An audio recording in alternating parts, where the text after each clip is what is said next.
Assalamualaikum warahmatullahi wabarakatuh. Selamat berjumpa kembali pada YouTube channel Midvedi. Kesempatan ini kita akan membahas tentang konsep kelas dan objek. Ya, kelas di sini akan kita bahas kelas awal, ya, di mana nanti selanjutnya mungkin dia akan dibahas lebih komprehensif pada materi object oriented programming. Sebelum Anda pelajari tentang konsep kelas ini, akan lebih baiknya Anda semua bisa belajar kembali apabila belum terlalu pahami dulu tentang struktur fungsi, ya, atau function. Nah, di sini kita akan membuat fungsi atau function itu dalam bentuk yang berbeda. Baik, sebelum kita memahami tentang konsep kelas lebih jauh, ya, kita akan feedback sedikit belakang tentang bagaimana sebuah program yang dikembangkan dengan melibatkan konsep function atau fungsi. Ya. Fungsi atau function ini nanti menjadi dasar dalam pengembangan sebuah kelas. Ya. Baik, ini adalah sebuah contoh program yang digunakan untuk menghitung parameter sebuah persegi. Ya. Nah, bangun persegi. Ya. Ini kita menghitung luas dan keliling. Di sini kita sudah membuat dua fungsi.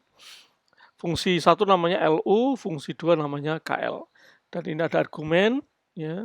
Kita semua menggunakan float, ya, karena desainnya bisa digunakan untuk menangkap bilangan desimal. Dan ini adalah bentuk fungsinya, ya. Ini nama fungsi, bla bla bla bla, argumen, kemudian return, ya, langsung dikembalikan perhitungannya, ya, tanpa kita harus terlebih dahulu memasukkan perhitungan ini ke dalam suatu variabel, ya. Ini bisa juga, ya, seperti ini. Oke. Secara konsep bahwa LU ini, fungsi ini, ya, dipanggil dalam fungsi main, ya.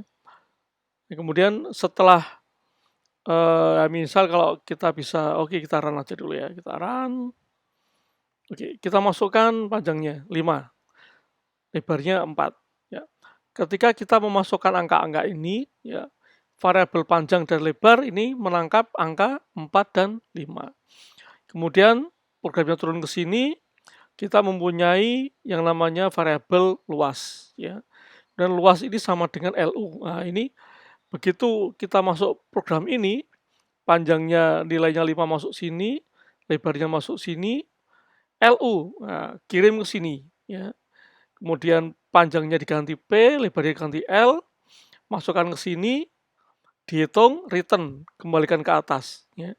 Hasilnya disimpan dalam luas. Nah, demikian juga keliling, ya. Begitu kita menangkap angka-angka ini, ya, dari dua variabel ini, kita masukkan dalam formula ini, kita panggil fungsinya, kemudian program dilempar ke sini, dihitung, ya, lempar ke atas, hasilnya disimpan dalam variabel keliling, kemudian ditampilkan hasilnya. Oke, kita enter, muncul luasnya 20, kelilingnya 18. Ya. Ini kita menggunakan konsep fungsi. Bagaimana kalau sekarang kita menggunakan konsep kelas? Ya. Oke, baik. Kita sekarang akan memodifikasi program ini, ya, menjadi berbentuk kelas.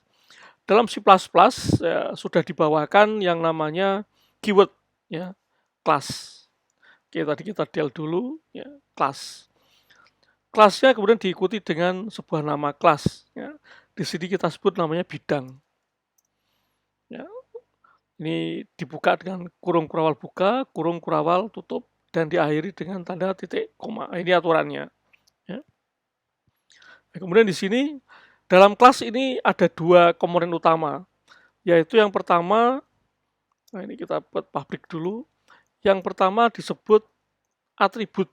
Ya, atribut itu apa? Atribut itu sebetulnya ya variabel juga.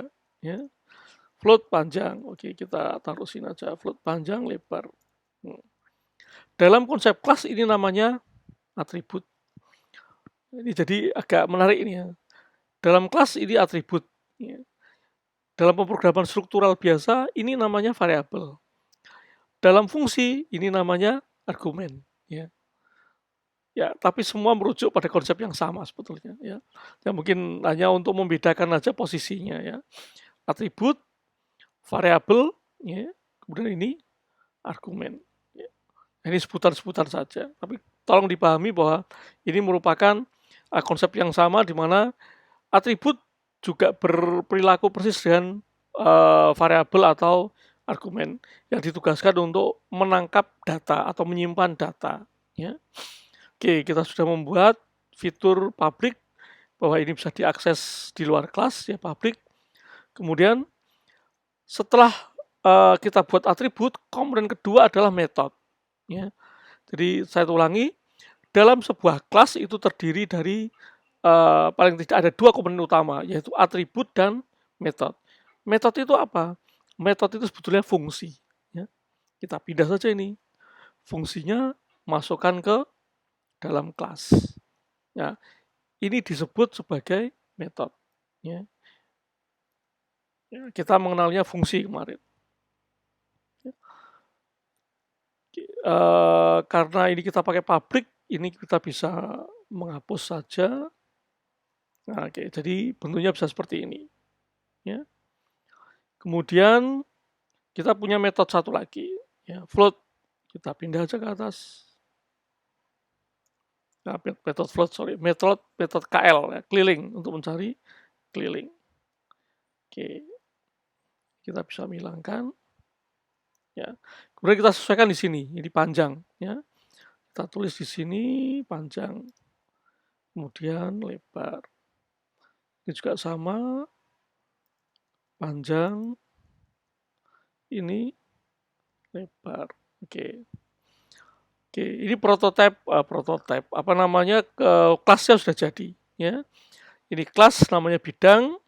Ini ada pendeklarasian dari atribut, ya float bentuknya float.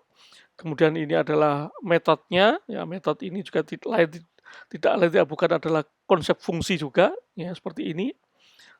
Oke, kemudian di dalam fungsi main, bagaimana cara mengoperasikan sebuah kelas. Ya. Agak berbeda sedikit, ya. Oke, ini kita hapus sampai mana ya? Sampai sini aja lah. Oke. Kelas ini berlaku mirip dengan integer float, berperilaku mirip dengan tipe data. Nah, ketika kita membuat suatu tipe data integer, di mana integer ini akan membatasi perilaku dari variabel panjang, gitu ya. Nah, ini adalah deklarasi variabel kan. Ini ada tipe data, ini adalah variabelnya. Variabel panjang ketika diinisialisasi dengan apa namanya ini tipe data integer, dia hanya bisa dimasuki oleh bilangan bulat. Ya, sama dengan konsep kelas. Ya. Ketika kita ingin mengoperasikan kelas dalam apa namanya pemrograman dalam fungsi main, ya kita panggil nama kelasnya, namanya bidang. Ya. Kita panggil bidang ini akan membuat perilaku terhadap objek apa, nah itu istilahnya objek. Kita buat misal namanya persegi. Nah ini gini. Nah ini mirip tadi dengan model tipe data ya. Ini mirip tipe data jadi perilakunya. Ini bukan variabel tapi ini dinamakan objek. Ya. Persegi ini adalah objek. Objek dari siapa? Objek dari kelas bidang. Bagaimana perilakunya? Nah, perilaku dari objek ini adalah seperti ini. Persegi ini dia bisa ya, mempunyai fitur panjang. Ya, seperti ini. Panjang 5. Persegi ya, mempunyai fitur atau atribut lebar ya, 4. Nah, ini cara mengakses ya, perilaku-perilaku yang ada di sini. Ya. Yang tadi kalau ini ya kalau integer panjang, nah, perilakunya adalah sudah disetting, dia hanya bisa dimasuki bilangan bulat. Kalau objek persegi ini perilakunya akan dengan sesuai dengan desain kelasnya. Persegi panjang, persegi titik panjang sama dengan 5, persegi titik lebar sama dengan 4.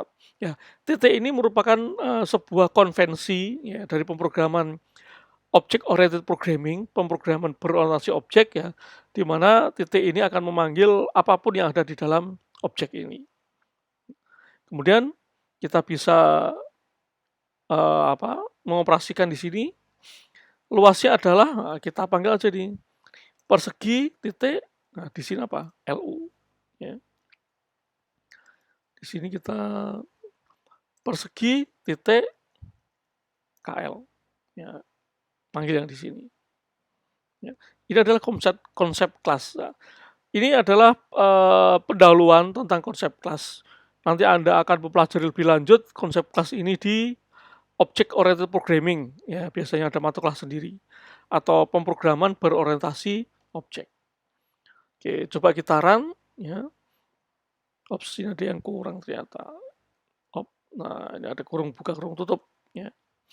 Oke, ini cara memanggil behavior yang ada di dalam kelas. Persegi titik, panjang lebar, persegi titik metodenya, persegi titik metodenya. Oke, kita run. Ya, luasnya 20, kelilingnya 18. Ya, sama. Terus bagaimana kalau kita ingin membuat masukan gitu ya, membuat masukan dari pengguna? Ya, sama aja. Ya, kita buat cout-nya.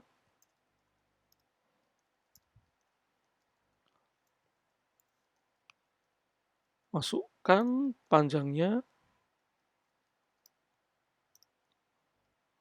Nah, ini dibuat cin. Ya, ini dihapus. Ya. Cout.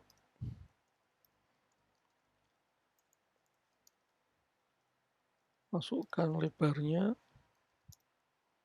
Oke. Ini cin. Ya, ini dihapus. Ya. Ini adalah kita buat interface. Ya, mirip. Ya, kita hanya memanggil fungsi seperti ini. Deklarasinya semua ada di atas. Ya, programnya menjadi lebih kompak ya, lebih sederhana dan readable ya, untuk memahaminya lebih mudah juga. Ya. Oke, kita run lagi. Ya, masukkan panjangnya 5, lebarnya 4, ya, sama. Luasnya 20, kelilingnya 18. Ya. Ini adalah konsep dari kelas. Ya. Oke, ada satu lagi. Bagaimana kalau kita ingin membuat modifikasi gitu ya, modifikasi. Ini kita menggunakan konsep fungsi tanpa argumen menggunakan return. Ya. Ini tanpa argumen menggunakan return. Ya, ini kita bisa membuat fungsi juga ya, yang sederhana untuk menampilkan ya, fungsi tampil misal. Ya. Jadi tampilkan apa yang ditampilkan ini? Nah, kita pindah saja ini di sini. Ya, ini pindah aja di atas. Oke, cout kelilingnya. Nah, kemudian bagaimana cara manggilnya? Nah, ini tanpa dikasih objek. Ya. Ini objeknya dihilangkan, cukup langsung memanggil fungsi di sini. LU dan KL-nya. Suruh tampilkan ke sini. Ya. Oke, kemudian bagaimana cara menampilkannya gitu ya, menampilkannya. Oke, ini kita kasih jeda dulu, inline gitu ya.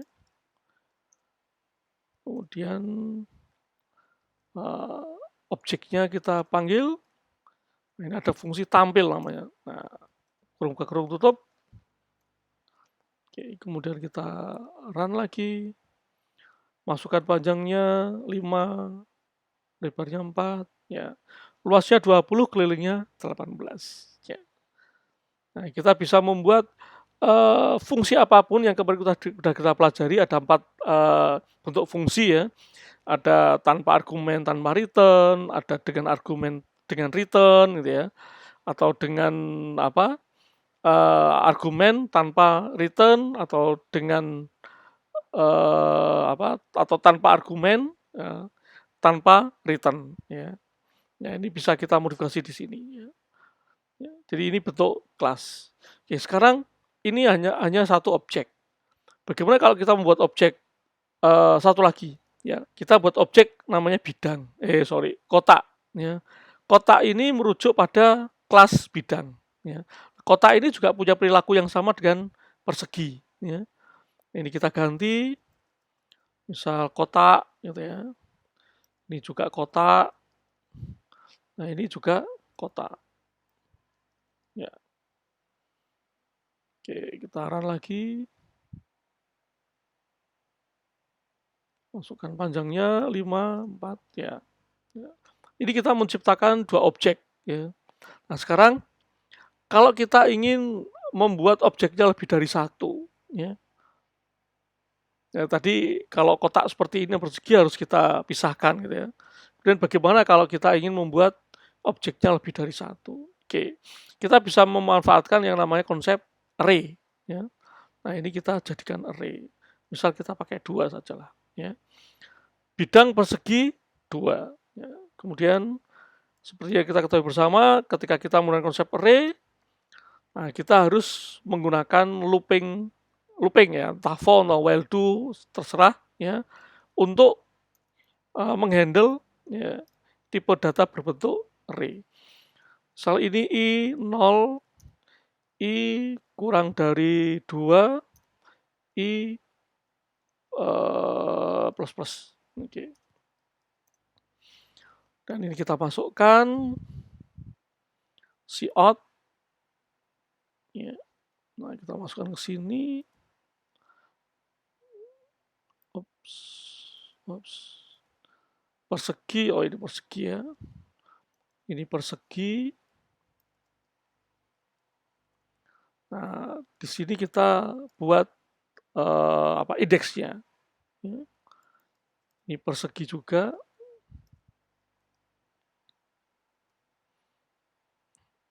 I ya, lebarnya.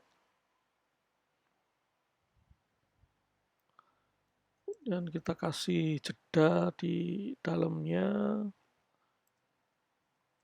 Oke. Kemudian kita juga bisa membuat tampilannya masuk ke sini. Ini persegi. Oops, langsung sudah ada ya. Persegi I. Ya. Oke, ini kita bisa membuat objek ya persegi mengisi lebih dari dua objek lah. Ya. Oke, kita run sekarang. Ya, masukkan panjangnya. Nah, ini untuk objek persegi yang pertama. 6 gitu ya. Nah, luasnya 24, kelilingnya 20. Nah, ini kemudian masukkan panjangnya objek yang kedua sekarang ya. 3, 4. Ya. Luasnya 12, kelilingnya 14. Ya, selesai. Nah, ini kita membuat objek dalam konsep array ya. Kita bisa seperti ini. Oke. Ini adalah konsep kelas yang awal ya. Nanti tadi saya ceritakan akan kita pelajari lebih jauh pada materi pemrograman berorientasi objek. Object oriented programming. Ya, ini biar ada benar-benar memahami bagaimana konsep programming awal ya. Kita pertama sudah mengenal konsep variabel, kemudian kita sudah mengenal konsep array ya, looping. Kemudian kemarin kita belajar fungsi. Ya. Dari itu semua ternyata kita bisa mempackage gitu ya. Kita package seperti ini, ada variabel, kemudian ada fungsi. Ya. Di sini namanya method, di sini atribut, ini metode ya. Jadikan satu, dibungkus, di package, masuk dalam kelas ya, istilahnya kelas. Nah, kelas ini kita bisa mengoperasikan seperti ini ya. Baik, seperti itu yang bisa saya jelaskan untuk konsep kelas. Sampai ketemu pada materi-materi selanjutnya. Terima kasih.